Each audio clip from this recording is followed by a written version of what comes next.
One of the most annoying things about the United States of America in current year, and it's been like this for a few years, is that people are just expected to take lower and lower standards, a lower and lower quality of amenities, all based on the idea that we need to be oh so empathetic to those who are less fortunate than us. Now, I actually believe in empathy, in sympathy for those who are genuinely in a worse off place. However, when this policy gets out of hand, when this starts to infect government, and instead of working on making places function, they decide to pander and essentially allow all manner of poor behavior, you get situations like what's going on in Chicago's O'Hare Airport. Now, you guys know that since the terror attacks on September 11th, airports are ultra secure for passengers. You can't go in there without taking off your shoes, getting x-rayed by a machine. All manner of nonsense goes on in these places. However, of course, like we see time and time again, the basic rules of sanitation, security, and all that do not apply to the homeless people, because what's going on in Chicago is essentially they're using O'Hare International Airport, one of the largest airports in this country, as a shelter for homeless people, and needless to say, people who are addicted to drugs, suffering from mental illnesses, are destroying the place. Now, before we get into this, I just want to thank everybody who signed up over at actualjusticewarrior.com/join, no sponsor for this video, but without further ado, let's roll into the local news segment. Well, good afternoon. The mayor says that steps are being taken to address the problem out here. One janitor that I spoke to here this morning says the problem is now out of control. Anyone who's been to O'Hare in recent months surely has come across homeless people sleeping on benches or walking the airport hallways. We've seen this beautiful gateway to Chicago been overrun by the homeless. Alderman Ray Lopez, a frequent critic of the mayor's, appeared on a national program this week telling the host 200 to 300 people are using the airport as a shelter in what he called an indoor outhouse. Now, the reason this story was brought to our attention, as you could see from the local news segment, is due to the fact that a Democratic representative decided to appear on Tucker Carlson in order to talk about this issue that has been ignored in the city of Chicago. And the images that they showed throughout the course of this segment of people sleeping on benches, people absolutely destroying the bathrooms, are just another sign of the fact that in a lot of left-wing Democratic places that have embraced all manner of ridiculous extra rights for homeless people, the consequences are being felt and they're getting more and more ridiculous. Things are getting more and more absurd. They're not just urinating in the hallways, they're taking baths in the toilets. They're making a mockery of what Chicago is. A janitor shared these photos of piles of clothes in a bathroom here. He also shared photos we can't put on TV that show urine and feces in elevators and hallways. He also told me off camera he has been threatened by a homeless person who had a knife. So as you can see, they're basically occupying the various bathrooms through the airport, which again are for the paying customers at the airport. They're not for homeless people to live in, to drop off all their clothes in. And of course, they're using hallways and elevators in order to urinate and defecate. And of course, as we've seen time and time again, these people are bringing weapons into the airport and threatening and menacing people who dare cross their paths. And it's only a matter of time, if this is allowed to continue, before somebody gets killed by one of these homeless people who is having a mental health episode, addicted to drugs, or any problem that they might be having during their time at this place. Again, it doesn't need to be this way. You can't bring a knife if you're a regular, upstanding, hardworking American to an airport without getting some crap from security, but these people are allowed to carry weapons, do whatever they want, and there's almost no consequences. And this is a consequence of the fact that Chicago, like many other Democratic cities, don't enforce quality of life crimes. They don't really arrest you, they give you a ticket for a lot of the things that were described in this situation, if you even get that much. We understand that homelessness is a problem we must address, but making O'Hare Airport a homeless shelter for hundreds of people on a daily basis, when we're trying to welcome people here, when we're trying to encourage tourism, bring back the business clientele, bring back families to our city, and to only have them greeted by hundreds of homeless who have mental health issues, may be armed, maybe not even be clothed, That's not something that institutes a lot of confidence in our mayor, in our city, and clearly she doesn't care. Look, that alderman is 100% correct. They're trying to rejuvenate the city of Chicago. They're trying to bring back the businesses. They want people to come in as tourists. And as bad as some of these major destinations have gotten, like San Francisco, the car break-in capital of the country, also littered with needles and human defecation and all those other issues, the fact of the matter is, I don't think when you fly into the San Francisco International Airport, you're confronted at that very moment with hundreds upon hundreds of mentally ill homeless people. And again, this is just something that Lori Lightfoot thought she could get away with, because until Tucker Carlson shined a spotlight on it, nobody was really covering this issue. In fact, Lori Lightfoot actually looked dead into a camera and told people that they shouldn't take these claims seriously, despite the videos, despite the images, despite the testimonials, despite the fact that people have since independently verified it by going to the airport, despite the fact that it comes from a Democratic alderman, because these images were seen on Tucker Carlson's show. Last night, Tucker Carlson, Fox News, and the Daily Mail featured the homelessness, the encampments that are growing at O'Hare Airport, and all the baggage claims, 1, 2, 3, 4, and 5. Mm-hmm. Anywhere from 200 to 300 people a night are sleeping there, even when the weather is not inclement. Pictures like this, people don't know if they're stepping over bodies or people sleeping on the floors. What are you doing about it? Well, let's start with consider the source, which is Tucker. No, I think that's fair. Do you want to see the pictures? I've seen it, but let's consider the source, which is starting with Tucker Carlson and Fox News.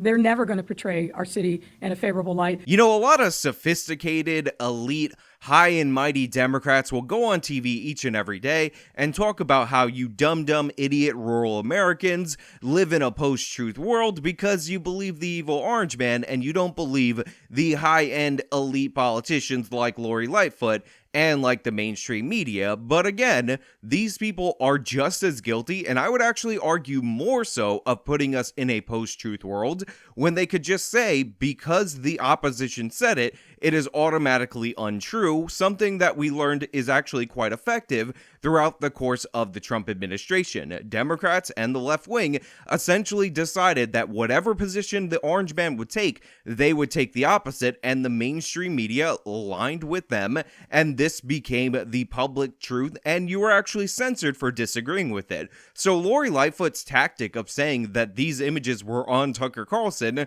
so despite the fact that millions of people can see them, despite the fact that people have been talking about this issue on the internet well before Tucker Carlson, despite the fact that the alderman was complaining about it, therefore we should treat them with some level of suspicion and pretend like it's no big deal. Just, it doesn't really exist because Tucker Carlson showed it, therefore it's just not real. If Tucker Carlson showed you an image of the Pacific Ocean, guess what? There is no Pacific Ocean because Lori Lightfoot and the Democratic Party have not declared that to be true. Let's consider the source, which is starting with Tucker Carlson and Fox News.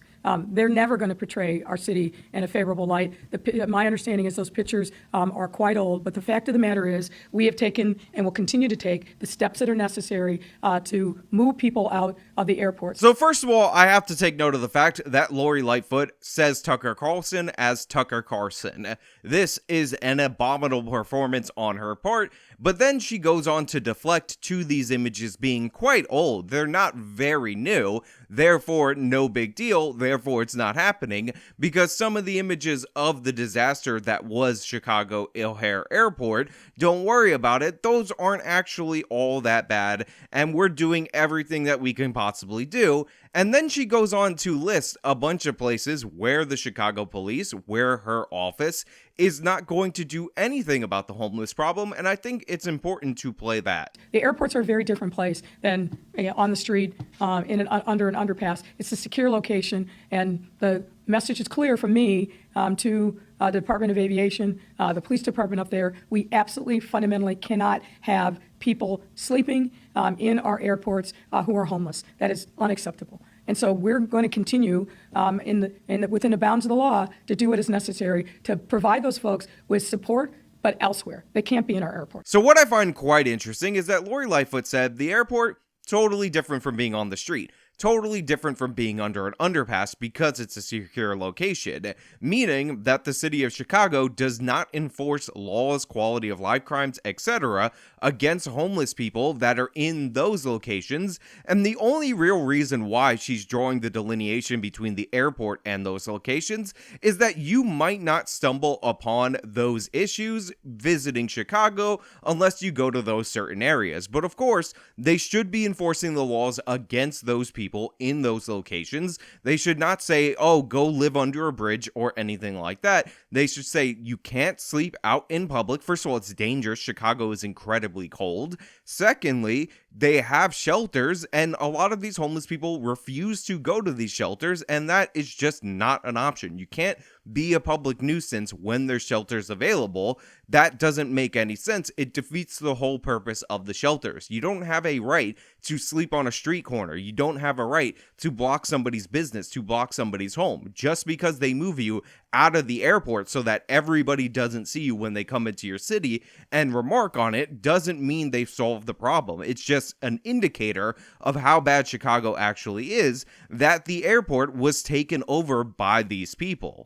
Now, this morning we did see Chicago police officers ask a couple of people to move along, but about an hour later they were just back in the same seats that they were in. And this is a really tough issue for a lot of people out here, especially those that work here at O'Hare. That janitor that I spoke to off camera said he doesn't want to throw people out into the cold, but also says that there are a number of problems that need to be addressed out here at O'Hare. We're live at O'Hare. I'm Eric Rung, WGN News. And for those of you who say, you know what, the issue is housing, there's a big housing issue in these cities, it's so unaffordable, that is true to a certain extent, but understand this housing first policy and all of that is not allowing people to build up housing to meet the demand in the market. It is allowing people like Lori Lightfoot to give away boondoggle contracts to connected developers to never actually deliver on enough housing in order to solve the problem. One of the big issues that you see in cities like Chicago is the fact that they set up this whole government apparatus in order to deal with the homeless,